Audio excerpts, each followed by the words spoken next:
Hemm mumenti fejn l-isbilanċ fuq l-aħbarijiet tal-istat huwa sottili, hemm mumenti oħra fejn huwa tal-mistħija. L-aħbarijiet fuq il-PBS jidher li huwa titubanti biex jirrapporta stejjer li potenzjalment jagħmlu ħsara lill-Gvern Laburista. Kien dan id-diskors illi ntqal fl-editorjali pubblikat is-Sibt fil-ġurnal Times of Malta fejn ingħad illi kritika maġġuri li kellha tmexxija tal-Gvern Laburista fl-aħħar 7 snin huwa proprju il-kontroll assolut fost l-oħrajn fix-xandir tal-Istat bilan illi kontrolla l-messaġġ illi jasal għand in-nies. L-editur insista li l-propaganda kostanti favur il-Gvern preżentament hija fl-aqwa tagħha anke f'dawn iż-żminijiet orribbli li qed ngħixu fihom.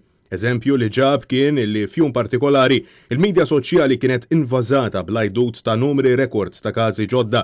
Madankollu l-aħbarijiet ta' TVM iddeċidew illi jibdew bil-headline ta' numri rekord ta' swab tests. L-editur f'dan il-każ iddeskriva dal-aġir bħala wieħed intenzjonat illi jgħejja lit-telespettaturi bin-numri sabiex fl-aħħar iħabbru ir-riżultati ta' każi ġodda.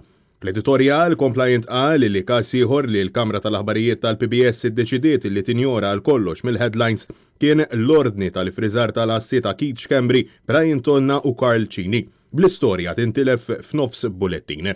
Intqal ukoll illi mhux sigret li l-kap tal-Kamra tal-Aħbarijiet il-ġdida Norma Saliba għandha konnessjonijiet ċari mal-Partit Laburista u inqas mhux sigret illi l-edituri tal-PBS kienu suġġetti għall-interferenza politika fl-aħħar snin, bil-konsegwenza dejjem skont it-Times illi l-aġir tagħhom ġie deskritt bħala wieħed illi telfilhom id-dinjità professjonali tagħhom.